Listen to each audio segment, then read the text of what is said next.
written by the actor's lead singer, Josh Havens. The song is titled, Well Done. What will it be like after all when the pain is gone and all the worries of this world just fade away? What will it be like when you call my name in that moment when I see you face to face? I am waiting my whole life to hear you say, well done, my good and faithful one. Welcome to the place you belong.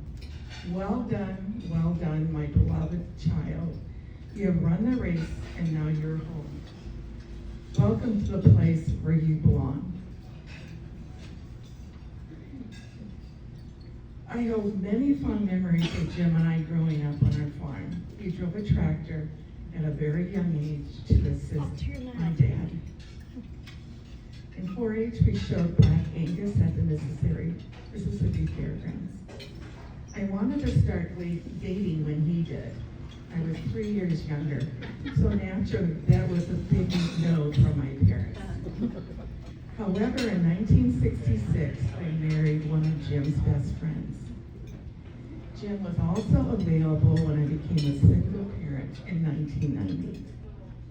I visited Jim in Dolores last March for his 78th birthday in early December of this past year.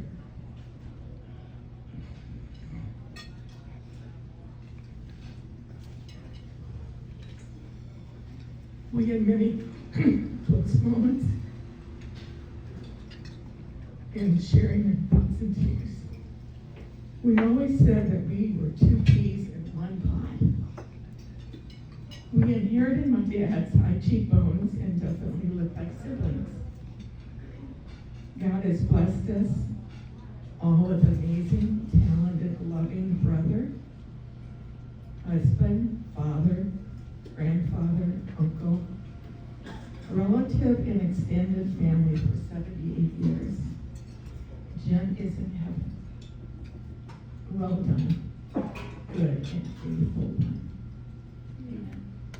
Amen. Jim and I have been unbelievably great friends for many, many years, and I appreciate this opportunity to say something because I know if I were in his position, he would be up here saying the same thing. So based upon that, okay, friends are everything. They're bigger than the government. They're almost family.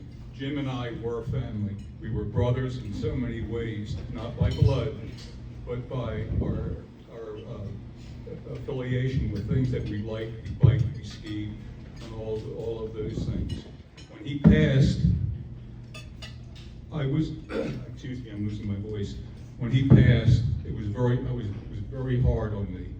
I was in mourning and I was in a morose spot in my life, and all I thought about was his passing.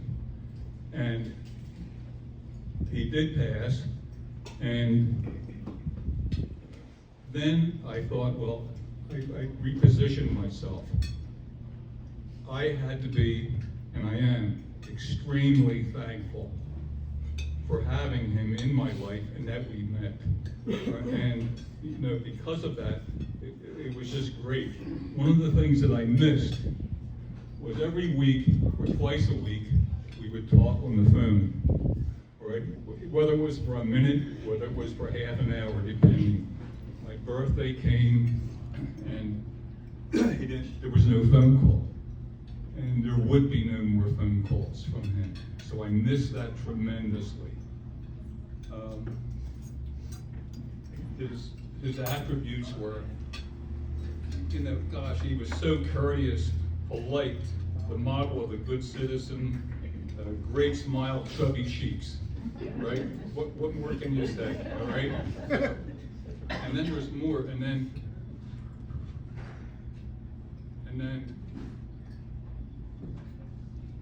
hello? Jim, is that you? Oh, it is, okay, yeah. I'm here saying some words, okay? I'm not sure where we are. But... all right, calm down. I'll behave myself. I swear to God, I won't get crazy, all right?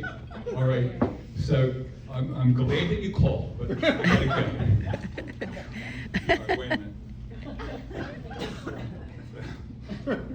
That was unnerving for me. I don't know about you guys. It was for me. So, thanks, Pat.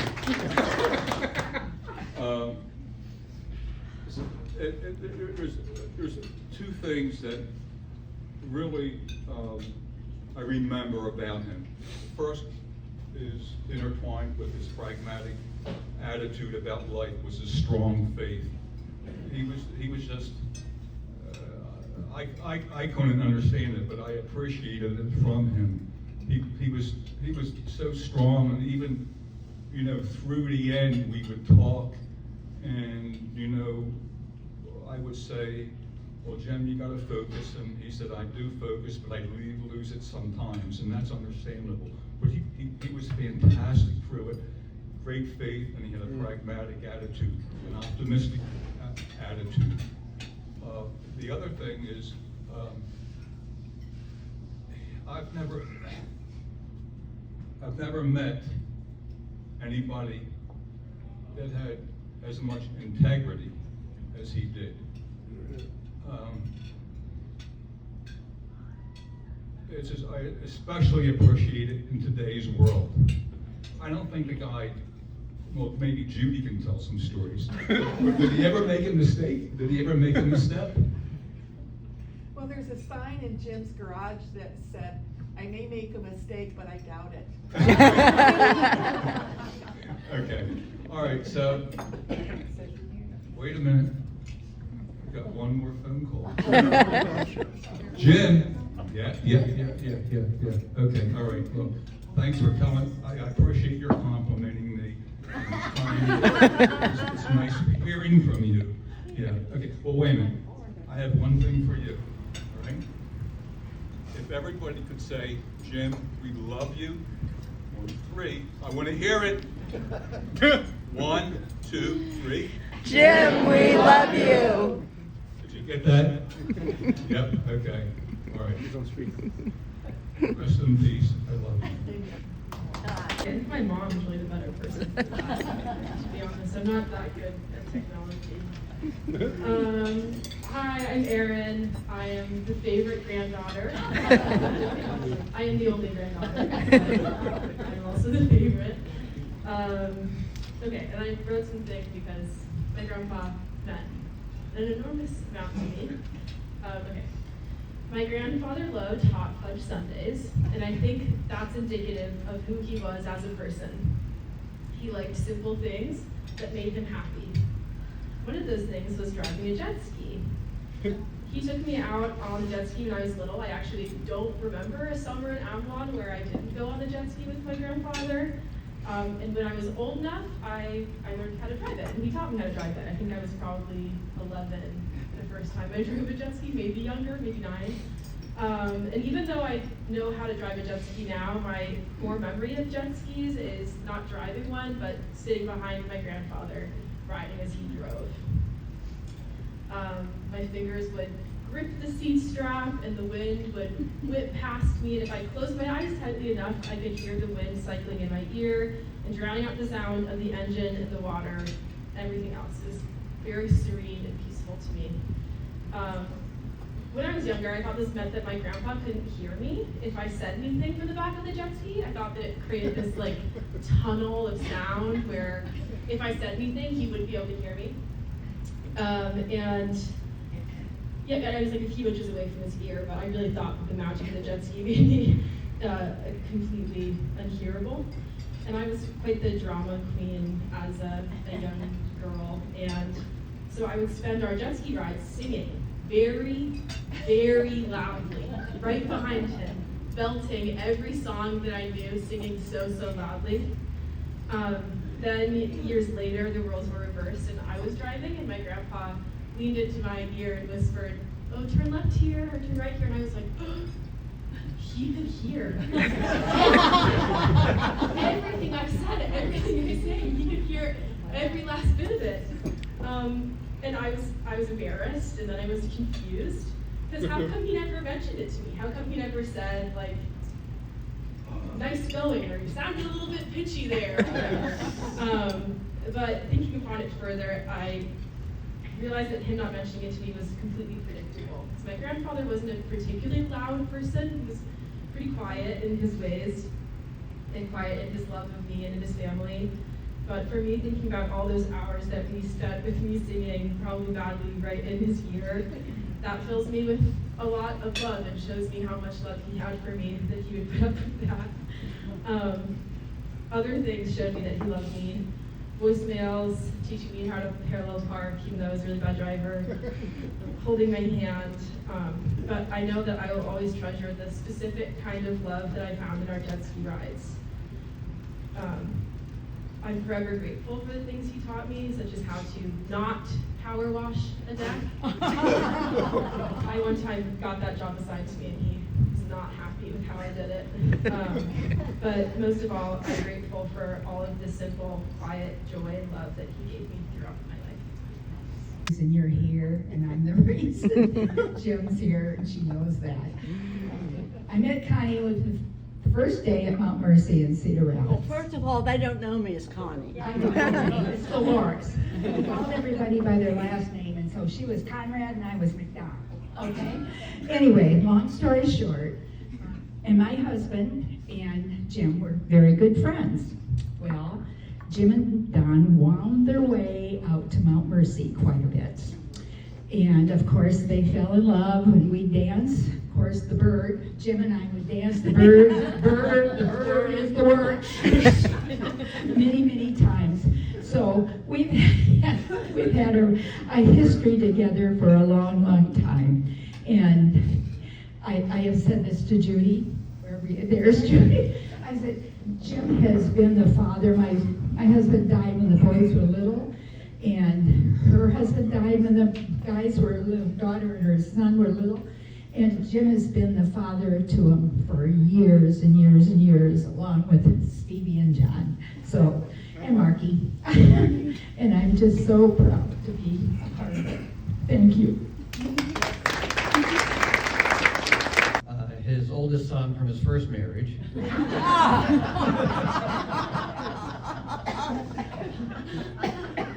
So That was his joke. So I got to spend a lot more time with my dad over the past year than I had for quite a while.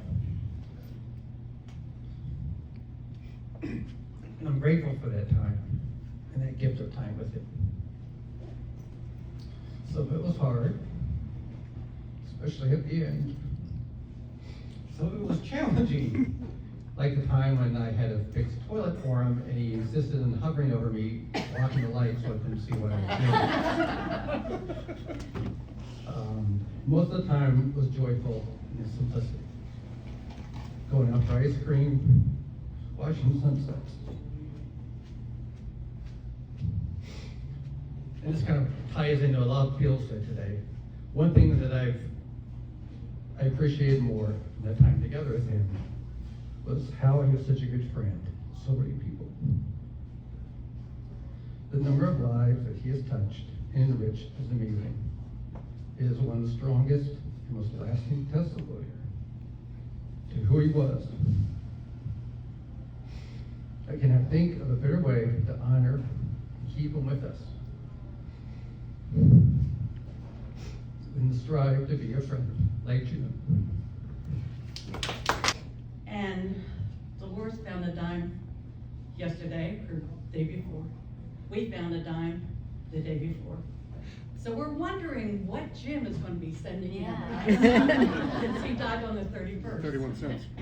But just know that he is in our thoughts and prayers, and he's looking down on us. Or the little girl next door.